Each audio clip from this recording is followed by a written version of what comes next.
Alright, hey, how you doing? This is Neil Fontaine. I'll be showing you guys how I did this painting here in acrylics, step by step, all the cool little techniques and stuff that goes into it.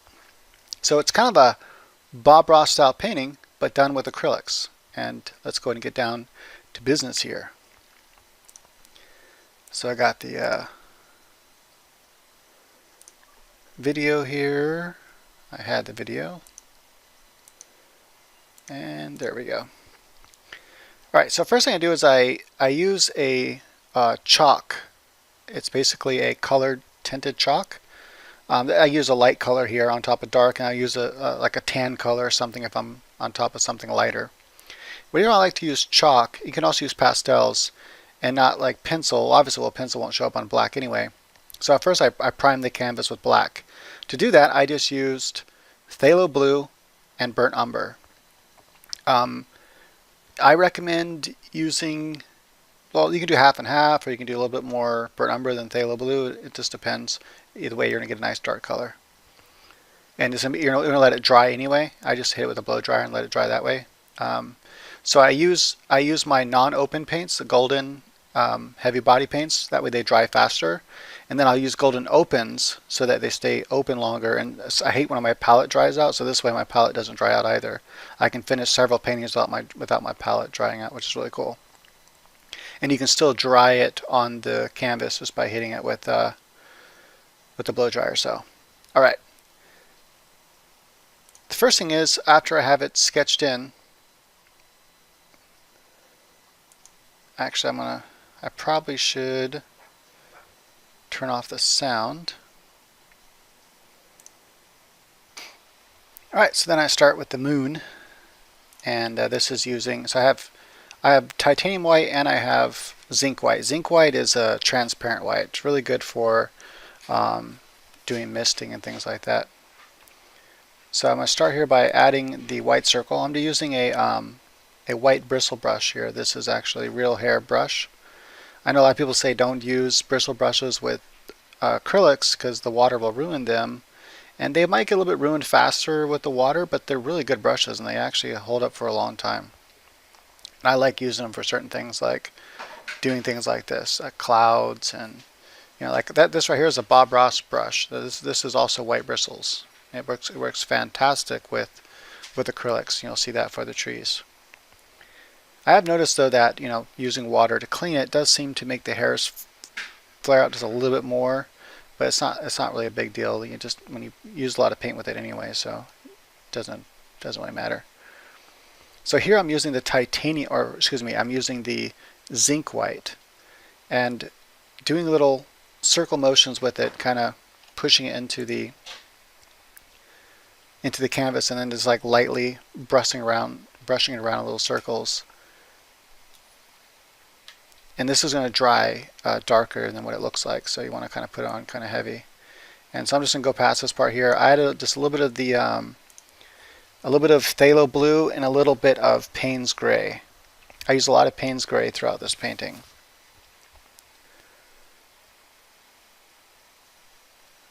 I guess I'll just show you what I'm doing here really fast. I mix it together, and again, just little circles. And just kind of push it around. The reason why I'm doing it this way is because I want it to look like the cloud. I wanted some of the color to show through from underneath. I wanted some of that dark color to show through, because I thought it would give kind of a cool effect. And so I'm just kind of forwarding past some of this here. And so to do the glow around the moon, all using the same brush, I'm going to take the zinc white, and this is golden opens that I'm using. So they'll stay like wet, like pretty much for hours and hours on your palette, as long as it's beaded up and not spread too thin. There you go. So that adds, and that looks like a nice glow to the moon, but I actually have to go in toward the end of the painting and add more because the stuff does dry darker.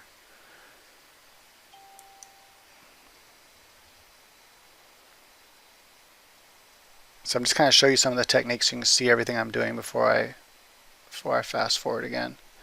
I just want to make sure that it was thick enough though, so that it looks like, here's my food I'm about to eat. I put on pause to eat the food.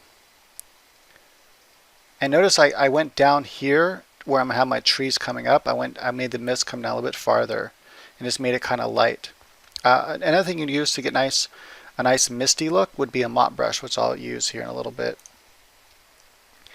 Alright, so now to do the dark clouds, I'm using some of the Payne's Gray, some regular titanium white, and I don't think I used any blue because the Payne's Gray already has a little bit of a slightly blue tint to it anyway. But you could add just a touch of blue if you wanted to. And so to do these clouds, I'm doing the same kind of motion. It's like little circular motions as I'm moving back and forth. I'm kind of like, I usually flick upward and back toward me like this, so a clock that goes around and back to the painting, around and back to the painting. That way it kind of flares out. I mean, I don't think it really matters which way you do it, but that's the way I like to do it. I want to make sure that and I wasn't thinking about my hand being in the way. Sometimes most of the time I think I was thinking about my hand being in the way, so I make sure that I use the brush at an angle so you guys can see what I'm doing. And so let's go ahead and just forward past this part since you can't really see what I'm doing anyway. It's really the same thing. I'm just using dark colors to get the clouds over. So with the Bob Ross brush, this is a fan brush. Again, I recommend you can also, I did a video on different brushes that work good for this technique. But this brush actually is only $8.22 on Amazon. So there's one Bob Ross fan brush that's like $32, and there's another one that's only $8. That's the one that I bought, and it's actually really good. Here's it's bubbling even, it's funny. Pot pie. Marie Callender's pot pie, really good stuff.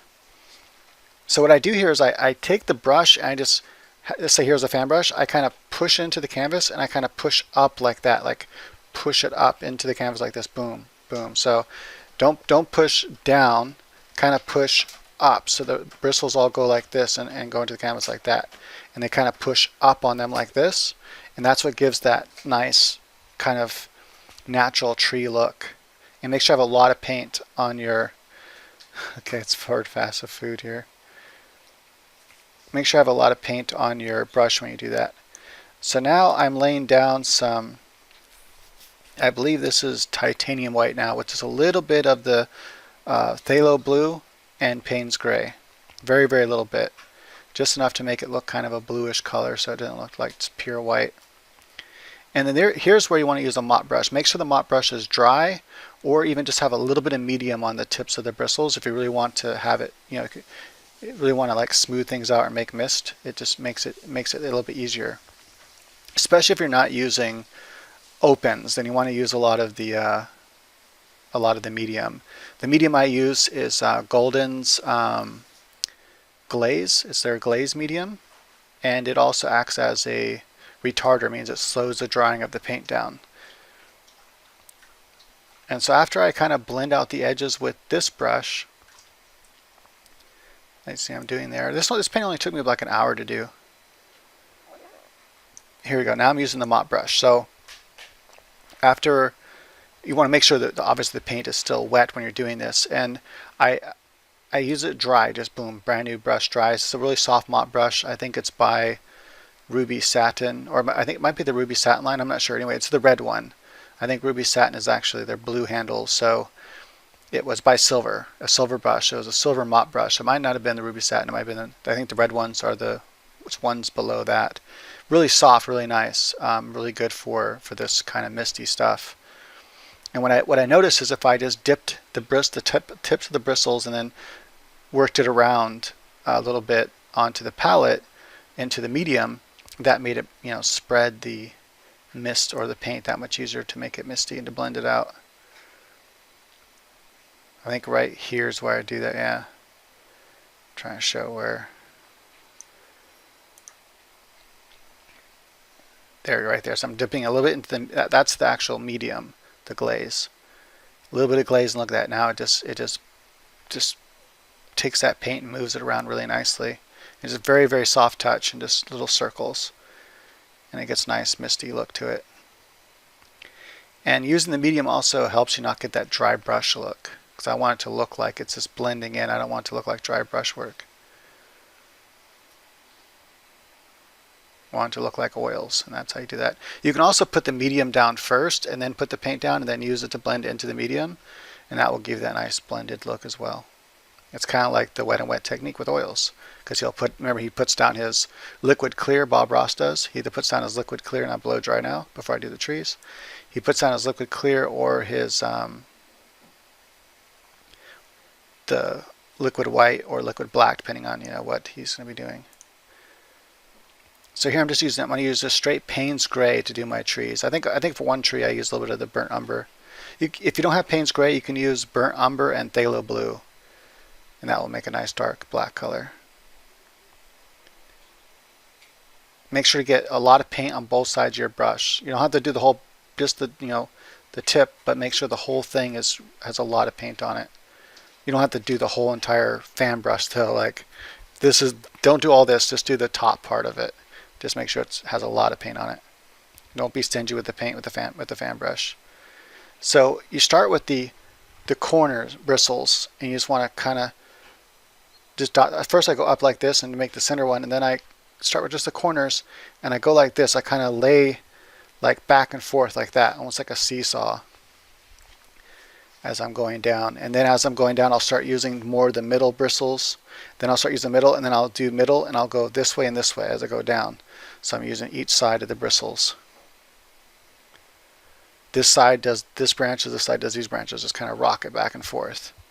And you can kind of, seesaw it like this too to get an interesting look. So push down instead. I pushed up, so my branches are going down.